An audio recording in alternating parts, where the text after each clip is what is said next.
على رسوله الكريم وعلى آله وصحبه أجمعين ومن تبعهم بإحسان إلى يوم الدين أما بعد أعوذ بالله السميع العليم من الشيطان الرجيم من همزه ونفخه ونفثه بسم الله الرحمن الرحيم خذ من أموالهم صدقة تطهرهم وتزكيهم بها وصل عليهم إن صلاتك سكن لهم والله سميع عليم۔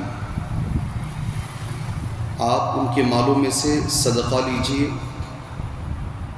یہ صدقہ ان کے مالوں کو صاف کرتا ہے، تطہرهم، اور انہیں تزکیہ اور انہیں اندر سے صاف کرتا ہے، تزکیہ کرتا ہے ان کا، وصل علیہم، اور آپ انہیں دعا دیجئے، ان صلاتک سکن لہم، بے شک آپ کا دعا دینا ان کے لیے موجب اطمینان ہے، اللہ سمیع علیم، اور اللہ تبارک و تعالی سننے والا ہے، جاننے والا ہے۔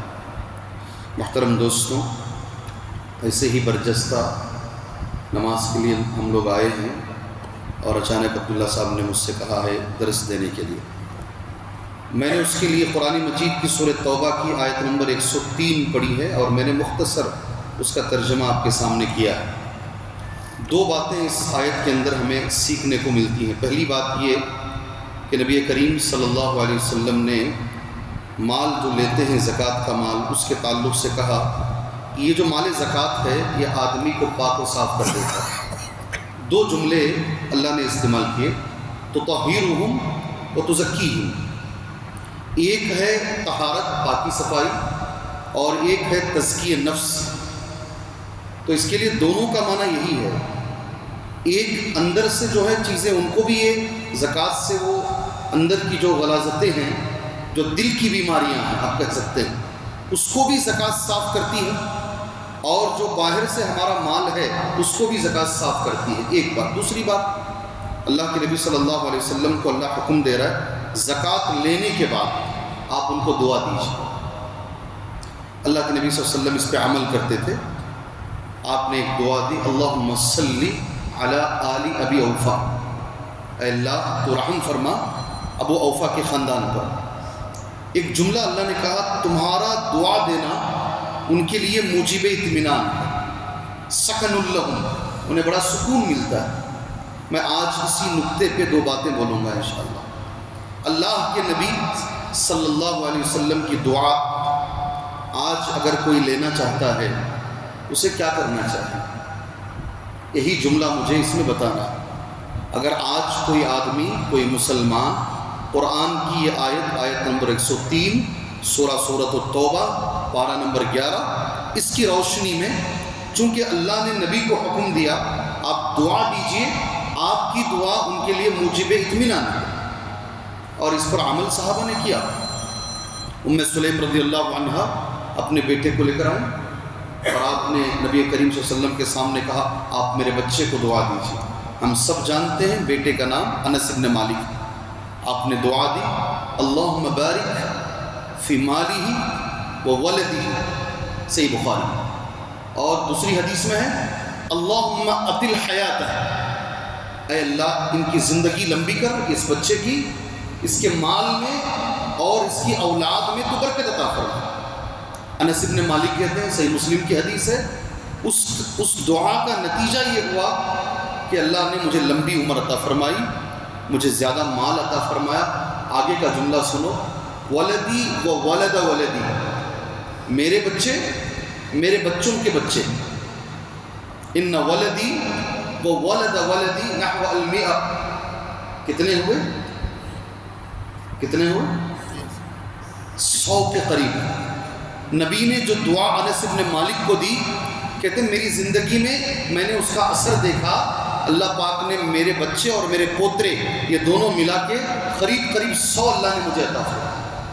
کئی لوگوں کو یہ آج ڈاؤٹ بھی ہے، آخری صحابی جو انتقال ہوئے انس بن مالک نہیں ہیں، مگر آخری صحابہ میں ان کا نام آتا ہے۔ لمبی عمر بھی اللہ نے عطا فرمائی۔ حضرت عبد الرحمن بن عوف کی دعا ہم سب جانتے ہیں، نبی نے جو عبد الرحمن بن عوف کو دعا دی تھی، ہم میں سے کوئی ایسا نہیں ہے جو اس دعا کو نہیں جانتا، ہم سب جانتے ہیں۔ آپ نے نکاح کیا تھا، نکاح کے بعد نبی کریم صلی اللہ علیہ وسلم سے ملاقات کی، آپ نے زعفرانی رنگ ہتھیلی میں دیکھا اور ایک دعا اس وقت نوشوں کو اللہ کے نبی نے دی۔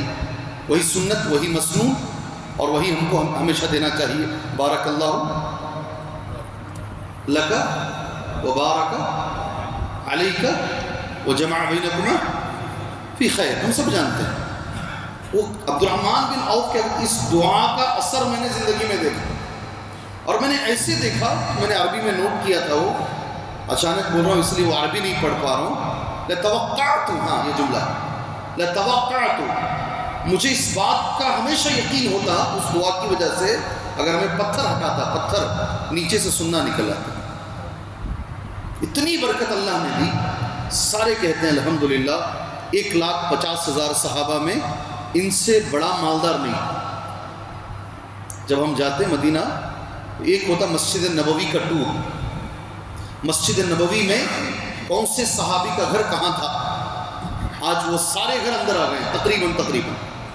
باب عبد المجید، اسے باب مجیدی کے نام سے لوگ جانتے ہیں، مسجد نبوی کے اندر باب عبد المجید ایک دروازہ، اس کے سامنے عبد الرحمن بن عوف کا گھر تھا۔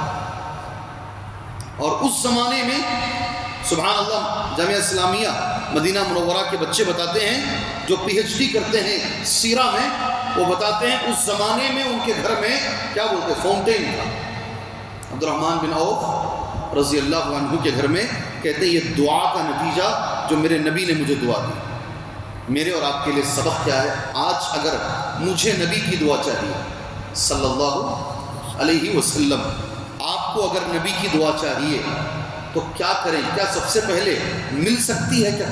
سوال یہ ہے، آج کسی کو نبی کی دعا مل سکتی ہے کیا؟ مل سکتی نہیں مل سکتی؟ پہلا سوال ہے، آج کسی کو نبی کی دعا مل سکتی ہے؟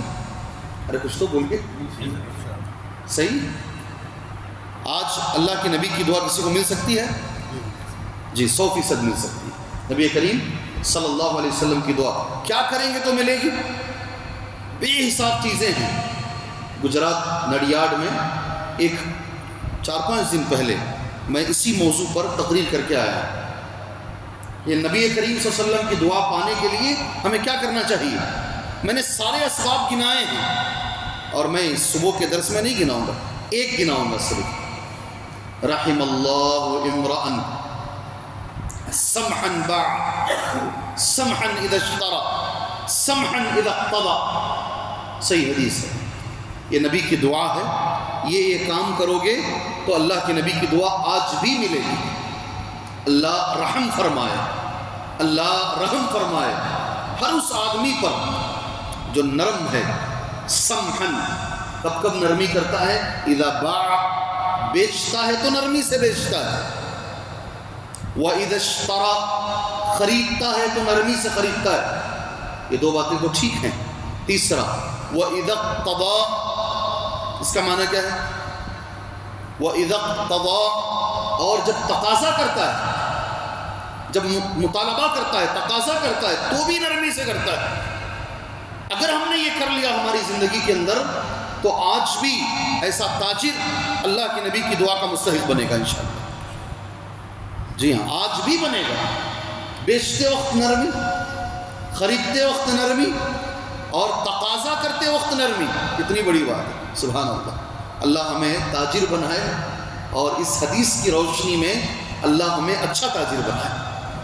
میں ایک اور حدیث اس میں ملا دیتا ہوں اس کے ساتھ، اور مختصر کرتے ہیں درس کو انشاءاللہ، جتنا ہو سکتا ہے مختصر کر کے بعد ختم کر لیتے ہیں انشاءاللہ۔ قیامت کا روز، بخاری کی حدیث، آپ قرآن مجید میں وَإِن كَانَ ذُو عُسْرَةٍ فَنَظِرَةٌ إِلَى مَيْسَرَةٍ، اس کی شرح میں آپ یہ حدیثیں دیکھیں گے انشاءاللہ تعالی۔ حدیث بخاری کی ہے، ایک انسان کو قیامت میں لایا جائے گا اور اس کے اعمال کو، نام اعمال کو چیک کیا جائے گا۔ وہ آدمی کے نام اعمال میں مثقال ذرہ، ذرے کے برابر بھی خیر نہیں ہوگا، نیکی نہیں ہوگی۔ 3 مرتبہ چیک کیا جائے گا، پھر اللہ اس سے سوال کرے گا، بخاری کی حدیث ہے، اللہ اس سے سوال کرے گا، اگر یہاں ابن کثیر ہے یہیں پڑھ لے سکتے ہیں آپ انشاءاللہ، تیرے پاس کوئی نیک عمل ہے؟ حالانکہ اللہ جانتا ہے، تو وہ کہے گا نہیں میں بہت غلط آدمی تھا 3 بار. پھر وہ کہا ایک عمل ہے اللہ، وہ عمل کیا ہے؟ کنت اعطیتنی فضلا من المال، یہ جملہ ہے حدیث کا. اے اللہ تو نے مجھے ذرا زیادہ مال دیا تھا. کنت اعطیتنی فضلا من المال وکنت ابایع الناس، اور میرا کام تھا میں لوگوں سے تجارت کرتا تھا، یہی میرا کام تھا. وکنت ایسر علی المعسر، اور میں کیا کرتا کسی کو قرض دیتا. اگر دیکھتا کہ وہ آدمی ذرا تنگ دست ہے اور ڈھیل دیتا، وقت دیتا. اگر بہت مجبور ہے اے اللہ میں اسے معاف کر دیتا. آپ حدیث پڑھو، یہ زندگی میں ایک بار یہ حدیث پڑھو انشاءاللہ. اسے اللہ جواب کیا دے گا معلوم ہے جواب کیا دے گا اللہ اس انسان کو؟ جی کنت ایسر علی المعسر، یہ جملہ ہے، میں مجبور کو معاف کر دیتا اور تنگ دست کو ذرا مہلت دیتا. میں اللہ اسے کہے گا تو نے میرے بندوں کو معاف کیا، آج میں تجھے معاف کرتا. سبحان اللہ. کون سا عمل ہمارا، یہ تقاضے میں بات کر رہا ہوں، تقاضا ہے نا، جو نرمی سے تقاضا کرتے ہیں آج بھی ان کو ہمارے نبی کی دعا مل سکتی ہے. ایسی 10 چیزیں ہیں تقریباً. کتنی چیزیں؟ میں نے صرف ایک ذکر کیا ہے. رحم اللہ امرأ سمعا اذا باع واذا اشترى واذا اقتضى. کسی اور موقع پر اللہ نے اگر چاہا تو انشاءاللہ وہ ساری باتیں کہ وہ کون سی چیزیں ہیں جو کرنے سے آج بھی ہمیں ہمارے نبی کی دعا مل سکتی ہے صلی اللہ علیہ وسلم، کسی اور موقع پر کریں گے. آج جو ایک بات میں نے آپ کے سامنے پیش کی ہے اسی بات پر آج کا یہ مختصر سا درس انشاءاللہ ختم کرتے ہیں. اللہ سے دعا ہے اللہ تبارک و تعالیٰ سب سے پہلے ہمیں دعا مانگنے کی توفیق عطا فرمائے، آداب سے دعا مانگنے کی توفیق عطا فرمائے، اور جو مسنون طریقے سے اللہ ہمیں دعا مانگنے کی توفیق عطا فرمائے. ایک بھائی دوسرے بھائی کو دعا دینے کی توفیق عطا فرمائے. ایک چھوٹا نکتہ بول دیتا ہوں. جامعہ اسلامیہ مدینہ منورہ میں 3 سال میں عقیدے یوم آخرت کا ایک مذکرہ میرے پاس ہے. مذکرہ سمجھتے ہیں؟ نوٹس، 1 سال کے نوٹس، پورے سال کے نوٹس ہیں. اس نوٹس میں یہ لکھا ہوا ہے آدمی جس دن مرتا ہے اس وقت سے عذاب قبر شروع ہو جاتا ہے. هل عذاب القبر دائم ام منقطع؟ سوال، کیا عذاب قبر ہمیشہ چلتا ہے یا بیچ میں کبھی کٹ ہوتا ہے؟ کیا بولتے ہیں؟ دعا کے موضوع پر بات کر رہا ہوں. کیا عذاب قبر دفنا کر گئے؟ حدیثیں آپ نے 100 بار سنی ہیں، چپلوں کی آواز آتی ہے، فرشتے اٹھا کے بٹھاتے ہیں، سب مجھے نہیں بولنا، مجھے یہ سوال کا جواب دینا ہے. هل عذاب القبر دائم ام منقطع؟ یہ سوال ہے اس میں، اور اس کا جواب علماء نے مدینہ منورہ کے علماء نے دیا الحمدللہ. اور وہ عذاب کب تک چلے گا؟ اگر چلے گا تو کب تک چلے گا؟ کبھی بیچ میں کٹ بھی ہوگا؟ جی میں سوال کر رہا ہوں. کٹ ہو سکتا ہے، ممکن ہے. جی بھائی کچھ جملہ بول رہے ہیں الحمدللہ، جزاک اللہ خیر، بارک اللہ فیکم. جی ہو سکتا ہے، امکان ہے. جی پہلی چیز یہ ہے اتفق العلماء ان عذاب القبر دائم. کسی عالم کا اس میں اختلاف نہیں، عذاب قبر ہمیشہ رہے گا، سور پھونکنے تک چلے گا، کسی کا اختلاف نہیں. اس میں اتنی طاقت ہمارے اندر نہیں ہے کہ ہم اس کو سہ سکیں. پہلی بات یاد رکھو، دفنانے سے لے کر کب تک چلے گا عذاب قبر؟ سور پھونکنے تک مسلسل چلے گا، اور اس میں کسی کا اختلاف نہیں ہے. بیچ میں کبھی کبھی یہ عذاب قبر ہلکا ہو سکتا ہے اور کچھ وقت کے لیے ختم بھی ہو سکتا ہے. علماء لکھتے ہیں وہی جو آپ نے کہا، بسبب دعاء احد، بسبب دعاء احد.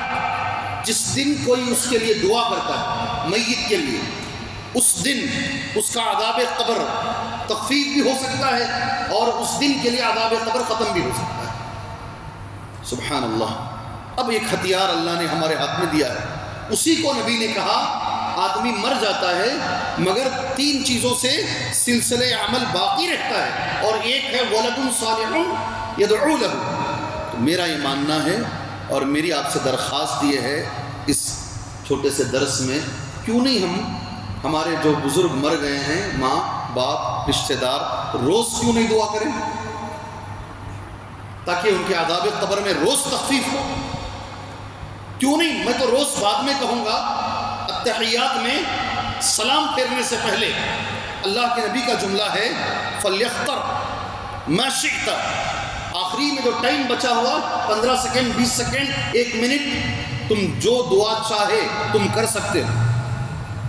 میں نے شیخ بن باز کو پڑھا، ابن عثیمین کو پڑھا، لجنہ کو پڑھا، سعودی عرب کے لجنہ کو میں نے پڑھا، سارے لوگ یہ کہتے ہیں آدمی اپنی زبان میں اس وقت دعا کر سکتا ہے۔ سمجھے آپ؟ جی، فرض میں بھی نفل میں بھی، دونوں میں بھی آدمی اپنی وہ یہ کہتے ہیں بہتر یہی ہے کہ وہ عربی میں مانگے۔ کیا بولتے ہیں؟